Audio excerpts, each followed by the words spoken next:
समाचार सेवा प्रभाग से प्रस्तुत है हमारा साप्ताहिक कार्यक्रम पब्लिक स्पीक।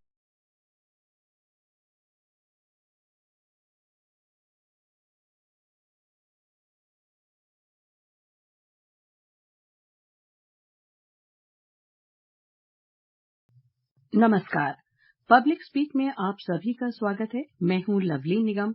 पब्लिक स्पीक कार्यक्रम में प्रत्येक सोमवार हम किसी एक खास विषय पर चर्चा करते हैं और आज का हमारा विषय है नेत्रदान यानी आई डोनेशन। कहते हैं आंखों से कीमती कोई रत्न नहीं और नेत्रदान से बड़ा कोई दान नहीं। सोचकर भी डर लगता है कैसे होती होगी वो दुनिया जहां कोई रंग नहीं, आकार नहीं, प्रकृति की कोई खूबसूरती नहीं, है तो सिर्फ अंधेरा। ऐसे ही बहुत सी जिंदगियों को अंधकार से निकालकर रोशनी के उजाले में लाने की सोच और उम्मीद के साथ नेत्रदान पखवाड़ा हर वर्ष 25 अगस्त यानी इस बार कल से 8 सितंबर तक मनाया जाता है। उद्देश्य यही है, संकल्प लें और अंधेरी दुनिया में रोशनी बिखेरने के लिए आगे आएं। आज पब्लिक स्पीक में हम इसी विषय यानी नेत्रदान पर चर्चा करेंगे। स्टूडियो में हमारे साथ मौजूद हैं राम मनोहर लोहिया अस्पताल से आई स्पेशलिस्ट शिखा जैन। डॉक्टर शिखा, नमस्कार। स्टूडियो में आपका स्वागत है। नमस्कार लवलीन जी, और मैं आपको बहुत धन्यवाद करना चाहती हूँ आज मुझे यहाँ आमंत्रित करने के लिए। जी, आपका धन्यवाद। आप यहाँ आई और हमारे श्रोताओं के तमाम सवालों के जवाब देंगे जो उनके मन में वो जानना चाहते हैं नेत्रदान से संबंधित। तो श्रोताओं, आपके मन में भी नेत्रदान से संबंधित कोई भी प्रश्न है तो आप इस कार्यक्रम से जुड़ें। हाँ, ये आप ही का कार्यक्रम है, बाइलिंगुअल है, आप हिंदी अंग्रेजी दोनों में अपने सवाल पूछ सकते हैं। हमें आपकी फोन कॉल्स का इंतजार है। स्टूडियो की फोन लाइंस खुली हुई हैं।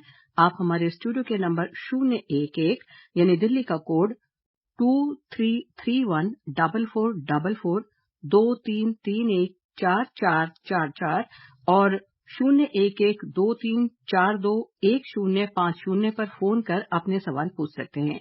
आप अपना प्रश्न व्हाट्सएप नंबर 9289094044 पर भी भेज सकते हैं और हमारे Twitter handle @AIR News Alerts पर भी #AskAIR के जरिए अपने सवाल पोस्ट कर सकते हैं। ये कार्यक्रम हमारे mobile app news on AIR और दूरदर्शन की DTH सेवा पर भी उपलब्ध है। और इससे पहले डॉक्टर शिखा हम आगे बढ़ें, दरभंगा बिहार से एक श्रोता जो है जुड़ भी चुके हैं इस कार्यक्रम से। मोहन पासवान उनका नाम है, उनका सवाल सुनते हैं। हेलो। नमस्ते मैडम। नमस्कार मोहन जी, सवाल पूछिए। सर्वों को प्रणाम। प्रणाम मोहन जी। के अवसर पर देश दुनिया के सभी लोगों को हार्दिक बधाई मैडम।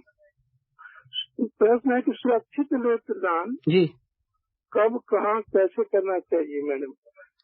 ठीक है जी। किन किन बीमारियों से ग्रसित लोग नेत्रदान नहीं कर सकता है सर? ठीक है मोहन जी। हम डॉक्टर शिखा, कौन व्यक्ति नेत्रदान, सुरक्षित नेत्रदान कैसे कर सकते हैं? कौन कौन सी ऐसी बीमारियां हैं जिनको नहीं करना चाहिए या नहीं कर सकते? तो नेत्रदान हर व्यक्ति कर सकता है, चाहे उसकी उम्र 1 साल हो, चाहे उसकी उम्र 85 साल हो। इसके लिए हर इंसान नेत्रदान कर सकता है। कुछ बीमारियां होती हैं जिसमें हम नेत्रदान नहीं कर पाते, जैसे कुछ कैंसर्स जो कि आंखों में फैलने का डर रहता है, कुछ ऐसे इन्फेक्शंस जिनसे हमें डर रहता है कि ट्रांसप्लांट के बाद ये कॉर्निया अगर किसी और इंसान में ट्रांसप्लांट किया गया तो ये इन्फेक्शन उन लोगों में भी फैल जाएगा, जैसे हेपेटाइटिस, HIV। इस तरह की कुछ बीमारियां होती हैं जिनमें हम पहले ही पेशेंट की हिस्ट्री लेते हैं और ऐसे कॉर्निया ट्रांसप्लांट नहीं किए जाते। लेकिन इसके अलावा कोई भी एज हो, हम सबसे कॉर्नियल डोनेशंस एक्सेप्ट करते हैं। कुछ ब्लड ग्रुप का भी इसमें वो रहता है? नहीं, इसमें ब्लड ग्रुप का कोई रोल नहीं है, क्योंकि कॉर्निया एक ऐसा टिश्यू है जिसमें ज्यादा वेसल्स नहीं होती, ज्यादा खून की कोशिकाएं नहीं होती, इसलिए इसमें ब्लड ग्रुप का रोल नहीं है। डॉक्टर शिखा, एक व्यक्ति अगर नेत्रदान का वो करता है, सबसे पहले तुम ये जानना चाहेंगे कि आंखों का कौन सा पार्ट जो है वो डोनेट किया जाता है? ये हमारी आंखों की सबसे आगे की पारदर्शी झिल्ली होती है, जिसे हम पुतली कहते हैं या कॉर्निया कहते हैं हमारी लैंग्वेज में। सिर्फ ये ही ट्रांसप्लांट किया जा सकता है जी। और किसी ने कॉर्निया अपना डोनेट किया, दान किया, तो उससे कितने व्यक्तियों की जिंदगी में हम उजाला ला सकते हैं? अगर कोई डोनेट करता है 2 कॉर्नियाज डोनेशन से, आज की जो हमारे पास टेक्नोलॉजी है, बहुत अच्छी टेक्नोलॉजीज आ गई हैं, तो इससे हम 6 लोगों तक को इसका फायदा पहुंचा सकते हैं और उनकी दृष्टिविहीनता दूर कर सकते हैं। जी, और डॉक्टर शिखा, किसी की डेथ हो गई है तो मृत्यु की कितनी देर बाद नेत्रदान के बारे में हमें कहाँ संपर्क करना होगा और कैसे संपर्क करना होगा? देखिए, आपके आसपास कोई भी आई बैंक हो, आप वहां से कांटेक्ट कर सकते हैं। वैसे एक सेंट्रल हेल्पलाइन नंबर है 1919, जिस पे आप फोन करके जानकारी हासिल कर सकते हैं कि आप जहां पे रहते हैं उसके सबसे पास कौन सा आई बैंक है, और उस आई बैंक में कांटेक्ट करके आप ये आई डोनेशन के लिए इन्फॉर्म कर सकते हैं कि आप आई डोनेशन करने में इंटरेस्टेड हैं, नेत्रदान करना चाहते हैं। तो वहीं से टीम आकर आपके घर आकर और ये कॉर्नियल डोनेशन का कार्यक्रम करते हैं। यानी उसको हॉस्पिटल ले जाने की जरूरत नहीं, आई बैंक की टीम खुद आपके घर में आएगी। और नंबर आपने बताया 1919 1919 नंबर डायल करके जो है वो बता सकते हैं, निकट परिजन उनको बताया। और आई बैंक अमूमन हर जगह, हर डिस्ट्रिक्ट, हर उस पे रहता है। आई बैंक जरूरी नहीं है कि हर डिस्ट्रिक्ट में हो, लेकिन जो कॉर्निया रिट्रीव करने की फैसिलिटी होती है किसी भी मीडियम से बड़े अस्पताल में ये अवेलेबल होती है, और फिर ये कॉर्निया ट्रांसपोर्ट कर दिया जाता है जो नियरेस्ट आई बैंक में है, जहां पे ये प्रिजर्व करके फिर ट्रांसप्लांट किया जा सकता है। अगर हम ग्रामीण क्षेत्रों में जाएं, थोड़ा दूर मेट्रोपॉलिटन सिटीज छोड़ दें, तो वहां के लोग कैसे संपर्क करें? वहां भी आई बैंक्स होते होंगे? हाँ जी, बिल्कुल। जो उनके नियरेस्ट आई बैंक है वहां से, या किसी भी बड़े अस्पताल में, या जहां से आपका इलाज चल रहा है, आप वहां के डॉक्टर से, अपने डॉक्टर से कांटेक्ट करें तो वो जरूर आपको आसपास नियरेस्ट आई बैंक के बारे में बता देंगे। आपने जैसे अभी बताया कि कुछ बीमारियां हैं जिसमें नहीं कर सकते हैं, हम हेपेटाइटिस बताया आपने, HIV एड्स बताया, कैंसर बताया। इसके अलावा अगर किसी का कैटरैक्ट का ऑपरेशन हुआ, आंख से संबंधित कोई उसकी सर्जरी हुई है, या उसने कॉन्टेक्ट लेंस अपनी आंखों में लगाए हुए हैं, तो क्या ऐसा व्यक्ति भी डोनेट कर सकता है? बिल्कुल। आंख में अगर कॉर्निया की बीमारी नहीं है, अगर आपका कॉर्निया बिल्कुल ठीक है, तो आप कॉर्नियल डोनेशन कर सकते हैं। चाहे कैटरैक्ट सर्जरी हुई है, चाहे आप चश्मा लगाते हैं, चाहे आपको रेटिना की कोई प्रॉब्लम है, ग्लोकोमा या जिसे हम काला मोतिया कहते हैं, ऐसी कोई प्रॉब्लम है, ये सारे मरीज भी कॉर्नियल डोनेशन कर सकते हैं। और जिसको डोनेट करना है, जिसको लगाना है, क्या जो दृष्टिबाधित जन्म से है, क्या उसको भी कॉर्निया लगा सकते हैं, वो देख सकते हैं? ऐसे पेशेंट्स की हम जांच करते हैं और हम ये देखते हैं कि कॉर्नियल जो उनका ब्लाइंडनेस है वो किस कारण से है। जिन पेशेंट्स को ये जो अंधापन या ब्लाइंडनेस है ये कॉर्निया के रीजंस के कारण है, इनमें जरूर कॉर्निया ट्रांसप्लांट करके फायदा हो सकता है। लेकिन अगर जो ब्लाइंडनेस का कारण है वो किसी और रीजन से है, जैसे नस में सूखापन होना, काला मोतिया होना, या पर्दा ठीक नहीं होना, ऐसे केसेस में कॉर्नियल ट्रांसप्लांट करके फायदा नहीं होने की उम्मीद है। अच्छा, ओडिशा से देशदीप दास हमारे साथ जुड़े हैं कार्यक्रम से, सुनते हैं उनका क्या सवाल है। हेलो। हाँ जी, नमस्ते। नमस्कार जी, सवाल पूछिए। जी, मेरा सवाल है, what are the benefits of eye donation? Benefits of eye donation doctor Shikha, सबसे बड़ा तो यही कि आप किसी की जिंदगी को रोशन कर रहे हैं। हाँ जी, बिल्कुल। जैसे हमने अपने प्रोग्राम के शुरू में मैम ने बताया कि अगर हम किसी रंग को नहीं देख पाते, कोई आकार को नहीं देख पाते, तो वो शायद हम तभी समझ पाएंगे अगर हम 5 मिनट आंखें बंद करके अपना रास्ता ढूंढने की कोशिश करें, किसी कमरे में घूमने की कोशिश करें, शायद हम तभी समझ पाएंगे कि बेनिफिट्स ऑफ आई डोनेशन क्या है। तो जिसने कभी ये दुनिया नहीं देखी, अगर उसको देखने के लिए अगर आंखें मिल जाएं, तो आई थिंक उससे बड़ा बेनिफिट तो पॉसिबल कोई है नहीं, क्योंकि आप सबसे बड़ा दान कर रहे हैं, किसी की जिंदगी आप रोशन कर रहे हैं। कॉर्निया में, आंखों में जो कॉर्निया ट्रांसप्लांट कब तक प्रभावी रहता है, अगर हमने किसी को ट्रांसप्लांट किया है, और वो फिर लाइफ लॉन्ग उसकी आंखों में वो रहता है? हाँ जी, मतलब ये आपकी बॉडी पे डिपेंड करता है। वैसे एक बार कॉर्नियल ट्रांसप्लांट हो जाता है तो काफी लंबे टाइम तक आपको इसका बेनिफिट मिलता है। कॉर्निया अगर सब कुछ ठीक चलता है, आपकी बॉडी उसे एक्सेप्ट करती रहती है, तो बहुत सारे पेशेंट्स अपनी पूरी लाइफ भी उस कॉर्नियल ट्रांसप्लांट के साथ देख सकते हैं और निकाल सकते हैं। जी, और एक इसमें जो है जैसा कि आपने बोला कि सारी जिंदगी निकाल सकते हैं। कॉर्निया का आपने ट्रांसप्लांट किया तो ये क्या डे केयर सर्जरी होती है या कुछ टाइम तक रुकना पड़ता है? डे केयर सर्जरी हो सकती है ये, ऐसा कुछ हार्ड एंड फास्ट इसमें कोई रूल नहीं है कि हमें पेशेंट को भर्ती करना जरूरी है। बट क्योंकि ये थोड़ी सी बड़ी सर्जरी होती है, हम प्रेफर करते हैं कि पेशेंट्स को हम एडमिट कर लें, स्पेशली टीचिंग हॉस्पिटल्स में जहाँ पे रेसिडेंट्स भी होते हैं, तो हम पेशेंट्स को एडमिट करके एक आध दिन में डिस्चार्ज कर देते हैं। उसके बाद वो नॉर्मल हाँ बस जी, जैसे बिल्कुल। कैटरैक्ट का ऑपरेशन होता है कि हाँ, धूप में नहीं जाना, वहां थोड़े से पेशेंट्स को प्रिकॉशंस हम बताते हैं, जैसे अगर टाँके होते हैं आंख में तो आंख में पानी नहीं डालना है, आंख में चोट ना लगे। शुरू के कुछ दिनों में हम काला चश्मा लगाने की बात कर सकते हैं। जो आपको दवाइयां बताई गई हैं वो रेगुलरली डाली जाएं। आपके डॉक्टर ने जब जब आपको फॉलोअप के लिए बुलाया है आप रेगुलरली आए। ये सब कुछ बातों का आपको ध्यान रखना पड़ता है। पुणे से डॉक्टर गुहा कार्यक्रम में जुड़े हैं, सुनते हैं उनका क्या सवाल है। हेलो मैडम, गुड इवनिंग, नमस्कार। Good evening doctor Guha, welcome the program. कहिए आप। Thank you. My question is that I am a 68-year-old male suffering from low vision for the last 20 years caused by drug-induced macular degeneration. जी, Can I donate my eyes? Yes, sir, you can definitely donate your eyes because if your corneas are okay, then your macular degeneration would not affect your donation. और जो अभी इस कार्यक्रम से जुड़े हैं हम उन्हें बता दें कि आज का हमारा पब्लिक स्पीक का कार्यक्रम है नेत्रदान। हमारे साथ स्टूडियो में मौजूद हैं राम मनोहर लोहिया अस्पताल से आई स्पेशलिस्ट डॉक्टर शिखा जैन। आप कॉल करके अपने सवाल पूछ सकते हैं। स्टूडियो के फोन नंबर हैं 23314444 और 0112342105। दिल्ली से बाहर की श्रोता 011 कोड लगाएं। श्रोता व्हाट्सएप के माध्यम से भी अपने सवाल पूछ सकते हैं। व्हाट्सएप नंबर है 9289094044 यानी 9289094044। डॉक्टर शिखा, एक ना कुछ इस तरीके की भ्रामक होती हैं या भ्रांतियां होती हैं कि अगर हमने इस जन्म में नेत्रदान किया तो या कुछ किया तो अगले जन्म में शायद हमारी आंखें नहीं, हम दृष्टिबाधित होंगे। हालांकि इसका कोई वैज्ञानिक आधार नहीं है, तो बहुत जरूरी है कि इस तरीके की भ्रांतियां दूर हों।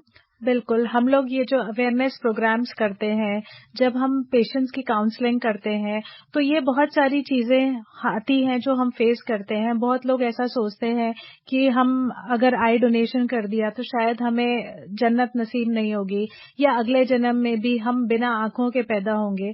तो ये सिर्फ भ्रांतियां हैं। हमें ये समझना चाहिए कि इनका कोई भी साइंटिफिक बेसिस नहीं है और हमें आई डोनेशन के लिए आगे आना चाहिए। प्रोसीजर के बारे में मैं पूछूंगी, लेकिन इस बीच दिल्ली से धर्मवीर कार्यक्रम से जुड़े हैं। हेलो, नमस्कार जी। नमस्कार धर्मवीर जी, स्वागत है, सवाल पूछिए।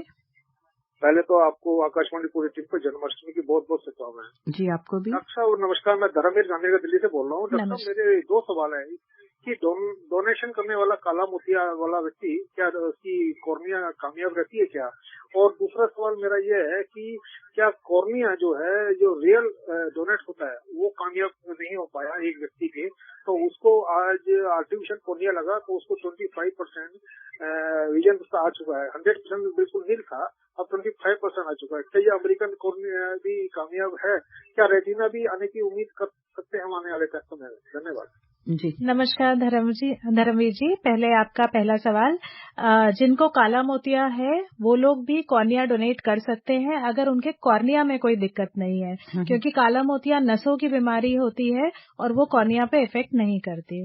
जहां तक आपके दूसरे सवाल की बात है, अब हमारी technology day by day advance हो रही है और आर्टिफिशियल कॉर्निया पे रिसर्च बहुत सारे सेंटर्स में चल रही है all over the world. India में भी एम्स दिल्ली में, एलवी प्रसाद हैदराबाद में इस पे काफी काम हो रहा है। अभी हम नेचुरल कॉर्निया के लेवल तक तो नहीं पहुंचे, लेकिन हम आर्टिफिशियल कॉर्निया का कुछ पार्शियल थिकनेस कॉर्निया में काफी हम आगे बढ़ चुके हैं। कुछ पेशेंट्स में ट्रांसप्लांट भी किए हुए हैं और हमें काफी अच्छे रिजल्ट्स मिल रहे हैं। डॉक्टर शिखा, जैसे अभी हम बात कर रहे थे, एक और भ्रांति है कि अगर हमारी आंखों से कॉर्निया या वो निकाला तो चेहरा विकृत हो जाएगा। इनफैक्ट कैसे निकाला जाता है, प्रोसीजर क्या होता है ये?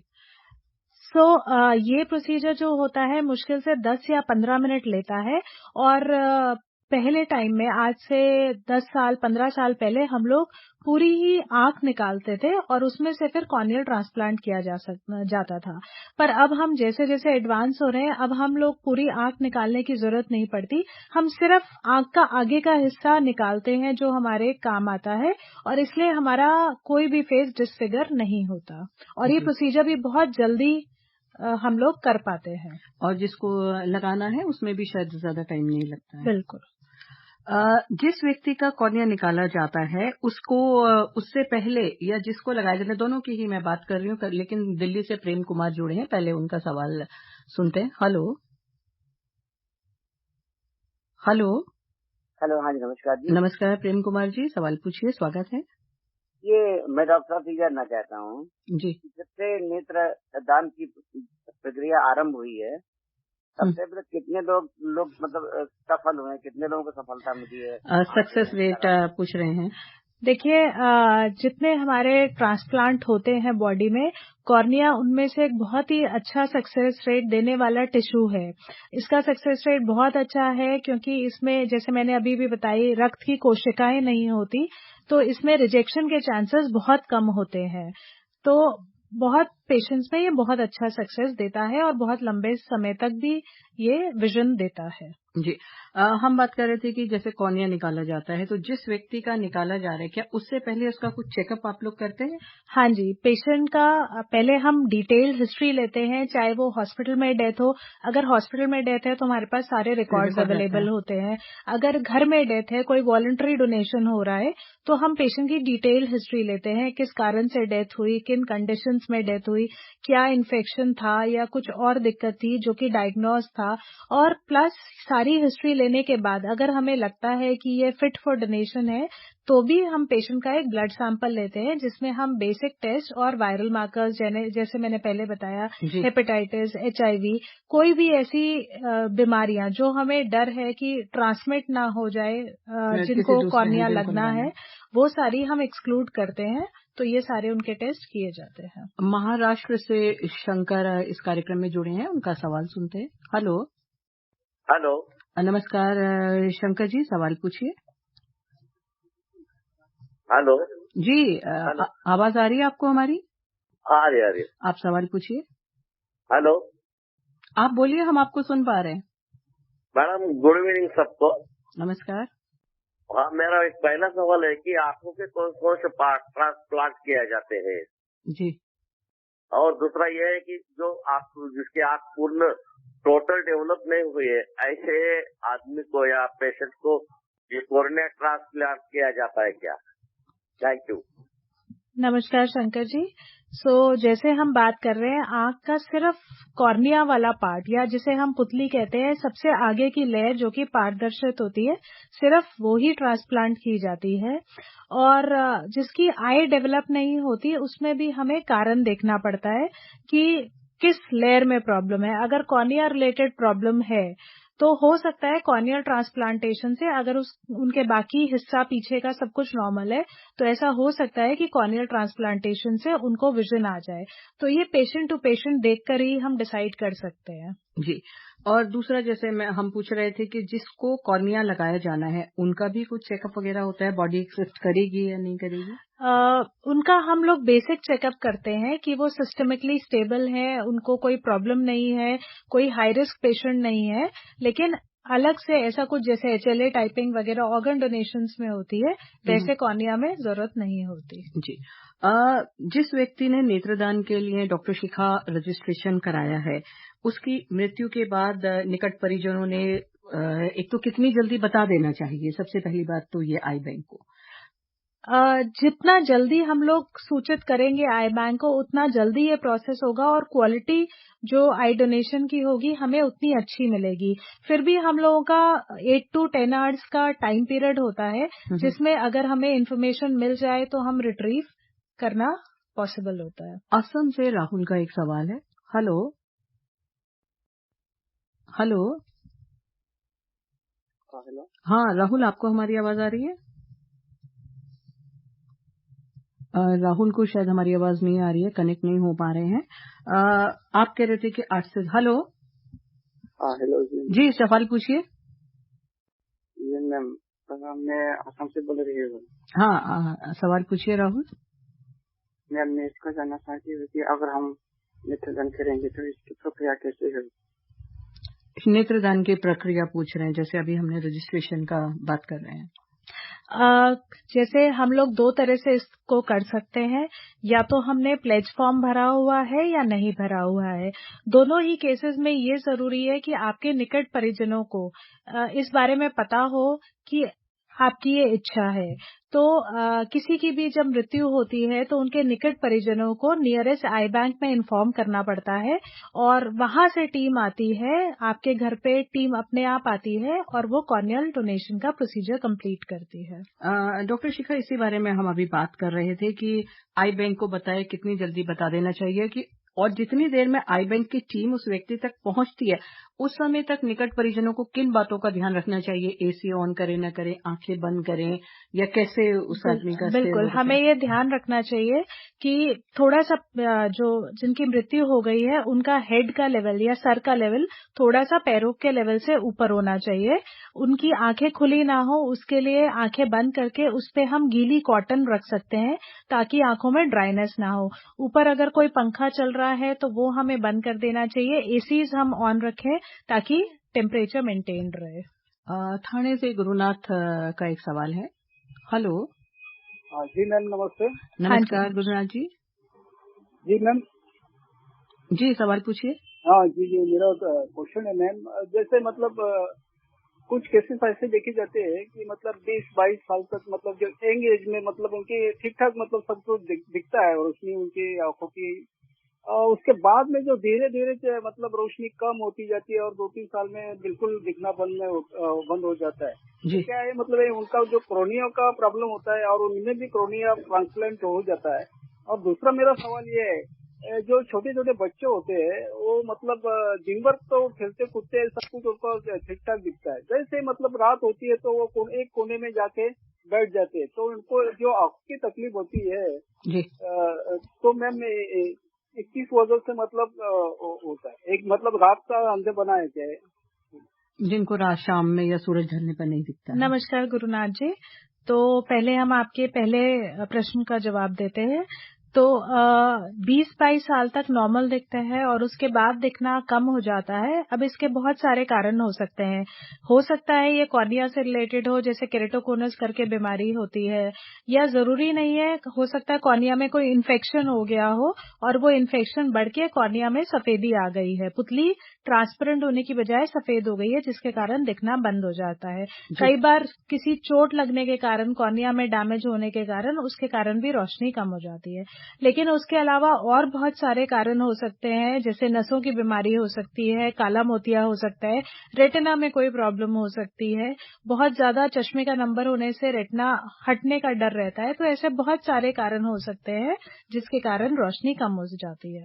रही आपके दूसरा प्रश्न, तो जिन लोगों को रात में प्रॉब्लम होती है, दिन में ठीक रहते हैं, ये एक पर्टिकुलर तरीके की नाइट ब्लाइंडनेस होती है और यूजुअली इसका कारण रेटिना के कारण होता है, तो और वो कॉर्निया से रिलेटेड नहीं होता। तो इन केसेस में कॉर्नियल ट्रांसप्लांट का बहुत ज्यादा फायदा नहीं होता। हैदराबाद से कल्याणी कार्यक्रम से जुड़े हैं, उनका सवाल सुनते हैं। अच्छा, ओके। हेलो जी, कल्याणी जी नमस्कार, स्वागत है आपका। मैडम, मैं हैदराबाद से मिस कल्याणी में बात कर रहे हैं। जी, सवाल पूछिए Kalyani ji. Madam, from which age we can donate eyes and what is night blindness madam? Night blindness अभी आप बता रही थी डॉक्टर का। सो डोनेशन की कोई भी एज नहीं होती। हम लोग सारी डोनेशन, स्पेशली जो भी वॉलंटरी डोनेशंस आती हैं, वो हम सारी डोनेशंस एक्सेप्ट करते हैं। और हॉस्पिटल बेस्ड अगर कोई डेथ हुई है तो पहले पेशेंट को प्रॉपर असेस किया जाता है किस रीजन से डेथ हुई है। अगर वो हमारे क्राइटेरिया में फिट पाया जाता है तो हम वो डोनेशंस एक्सेप्ट करते हैं। तो इसकी कोई भी एज एज सच कोई बार नहीं होता कि हम बियॉन्ड दिस एज हम लोग एक्सेप्ट नहीं करेंगे।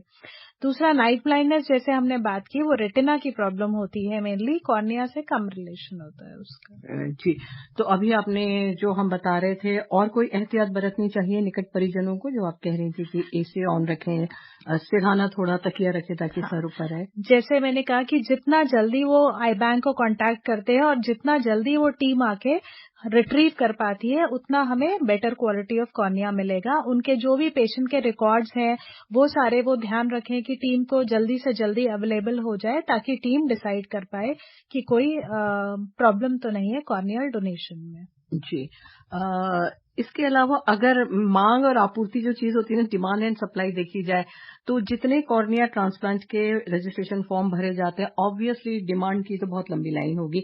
तो बहुत जरूरी है डॉक्टर शिखा की जागरूकता आए और वो जो गैप है वो कम हो। बिल्कुल, इसकी बहुत जरूरत है, क्योंकि जितने हम लोग एक साल में कॉर्नियल ट्रांसप्लांट कर रहे हैं, अमूमन उतने ही लोग हमारी कॉर्नियल डोनेशन मतलब कॉर्नियल ट्रांसप्लांट रिक्वायरमेंट की लिस्ट में ऐड हो जाते हैं हर साल।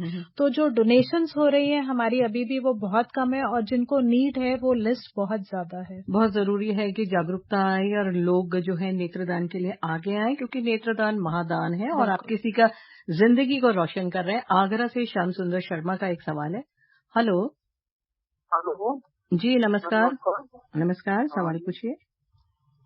मैं कहना चाह रहा हूँ, जैसे कि मैं दोनों आंखों से ब्लाइंड हूँ जी।